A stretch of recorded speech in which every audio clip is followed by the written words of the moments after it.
ఈరోజు మనం దేని గురించి మాట్లాడుకోబోతున్నామంటే ఈ డిజిటల్ ప్రపంచం, ముఖ్యంగా ఇంటర్నెట్, మన మెదడు పనిచేసే పద్ధతిని ఎలా మారుస్తోంది, మరి దీనికి మనమెలా స్పందించాలి, దీని గురించి వివరంగా చూద్దాం. సరే, ఒక చిన్న విషయంతో మొదలుపెడదాం. ఇది మనందరికీ తెలిసిన అనుభవమే.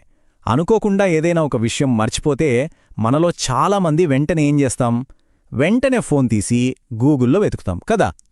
ఆన్లైన్లో వెతకాలి అని మనకు వెంటనే అనిపిస్తుంది కదా. అదే అసలు విషయం. ఈ చిన్న అలవాటే మన మెదడుకు సమాచారానికి మధ్యున్న సంబంధాన్ని పూర్తిగా మార్చేస్తుంది.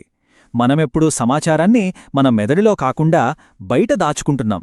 అదే మన బాహ్య మెదడు. పరిశోధకులు దీనికొక పేరు కూడా పెట్టారు. అదే గూగుల్ ఎఫెక్ట్. అంటే ఏంటంటే, ఒక విషయం ఆన్లైన్లో సులభంగా దొరుకుతుంది అని తెలిస్తే మన మెదడు దాన్ని గుర్తుంచుకోవడానికి అంతగా కష్టపడదు. దీనివల్ల మనం సమాచారాన్ని గుర్తుపెట్టుకోవడం మానేస్తున్నాం. ఇక్కడ నిజంగా ఆసక్తికరమైన విషయమేంటంటే, మనం సమాచారాన్ని గుర్తుంచుకోవట్లేదు, కానీ ఆ సమాచారం ఎక్కడ దొరుకుతుందో మాత్రం ఖచ్చితంగా గుర్తుంచుకుంటున్నాం. దీన్నే కాగ్నిటివ్ ఆఫ్లోడింగ్ అంటారు.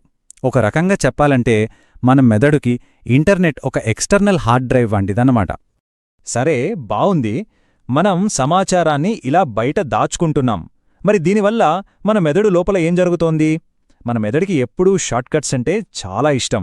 మరి ఇక్కడ ఏం జరుగుతోందో చూద్దాం. నోబెల్ బహుమతి గెలుచుకున్న డేనియల్ కానమాన్ అనే సైంటిస్ట్ మన ఆలోచనల్లో 2 రకాలుంటాయని చెప్పారు. ఒకటి సిస్టమ్ 1.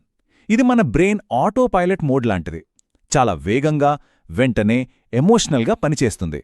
రెండోది సిస్టమ్ 2. ఇది చాలా నెమ్మదిగా, లాజికల్గా ఆలోచించి నిర్ణయం తీసుకుంటుంది. ఇక్కడే అసలు సమస్య మొదలవుతుంది. ఆన్లైన్లో ఉన్నప్పుడు మనకు కనిపించే సమాచారం యొక్క వేగం, దాని పరిమాణం వల్ల మనం ఎక్కువగా ఈ వేగవంతమైన సిస్టమ్ 1లోనే ఉంటాం. ప్రతిదీ స్క్రోల్ చేసుకుంటూ వెళ్ళిపోతాం, కానీ లోతుగా ఆలోచించడానికి మనకు సమయం ఉండదు. ఈ సిస్టమ్ 1 ఆలోచన విధానానికి కన్ఫర్మేషన్ బయాస్ కూడా తోడవుతుంది. ఇది మన బ్రెయిన్లో ఉండే ఒక చిన్న ప్రోగ్రాం లాంటిది. అంటే ఏంటంటే, మనం ఆల్రెడీ ఏది నమ్ముతామో దానికి సంబంధించిన సమాచారాన్నే వెతుకుతాం, దానికే ఎక్కువ విలువిస్తాం. మన నమ్మకాలకు వ్యతిరేకంగా ఉన్నదాన్ని పట్టించుకోం. అందుకే ఏదైనా ఆర్టికల్ గాని, వీడియో గాని షేర్ చేసే ముందు ఒక్క క్షణం ఆగి మనల్ని మనం ఈ ప్రశ్న వేసుకోవాలి. నేను దీన్ని షేర్ చేస్తున్నాను అంటే ఇది నిజమని నాకు తెలుసా, లేక ఇది నాకు కరెక్ట్గా అనిపిస్తోంది కాబట్టా? ఈ చిన్న ప్రశ్న మన ఆలోచనా విధానాన్ని మార్చగలదు. ఇప్పటిదాకా మనం చూసిన ఈ విషయాలన్నీ కలిసి తప్పుడు సమాచారం లేదా మిస్ఇన్ఫర్మేషన్ ఇంత వేగంగా ఎందుకు వ్యాపిస్తోందో అర్థం చేసుకోవడానికి ఎలా సహాయపడతాయో ఇప్పుడు చూద్దాం. చూడండి, ఇక్కడ 4 విషయాలు ఒకేసారి జరుగుతున్నాయి. 1, మనం సమాచారం కోసం బయట వెతుకుతున్నాం, అంటే గూగుల్ ఎఫెక్ట్. 2, మన బ్రెయిన్ ఎప్పుడూ వేగవంతమైన ఎమోషనల్ షార్ట్కట్స్ తీసుకుంటుంది, అదే సిస్టమ్ 1. 3, మనం మన నమ్మకాలకు సరిపోయే వాటినే వెతుకుతాం. ఇక 4ది, సోషల్ మీడియా అల్గోరిథమ్స్ మనకు అవే విషయాలను మళ్లీ మళ్లీ చూపిస్తాయి. ఈ 4 కలిస్తే తప్పుడు సమాచారం వ్యాపించడానికి ఇంతకంటే మంచి వాతావరణం ఉండదు. ఈ సమస్య ఎంత సంక్లిష్టమైందో ఈ చిత్రం మనకు స్పష్టంగా చూపిస్తుంది. దీన్ని అర్థం చేసుకోవాలంటే మనం కేవలం టెక్నాలజీ గురించి ఆలోచిస్తే సరిపోదు. టెక్నాలజీ, మనుషుల సైకాలజీ, ఇంకా సమాజంలో ఉండే పాలసీలు, ఈ మూడింటినీ కలిపి చూసినప్పుడే మనకు పూర్తి చిత్రం అర్థమవుతుంది. సరే, ఇదంతా సమస్య. మరి పరిష్కారమేంటి? మంచి విషయమేంటంటే, ఈ డిజిటల్ ప్రపంచంలో మనల్ని మనం కాపాడుకోవడానికి, మన మానసిక రోగ నిరోధక శక్తిని పెంచుకోవడానికి కొన్ని స్పష్టమైన మార్గాలున్నాయి. అందులో ఒక ముఖ్యమైన పద్ధతి పేరు సైకలాజికల్ ఇనాక్యులేషన్. వినడానికి కొంచెం కష్టంగా ఉన్నా ఇది చాలా సింపుల్ కాన్సెప్ట్.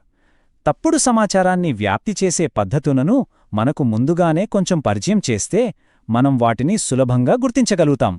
సింపుల్గా చెప్పాలంటే ఇది ఫేక్ న్యూస్కి ఒక వ్యాక్సిన్ లాంటిదన్నమాట.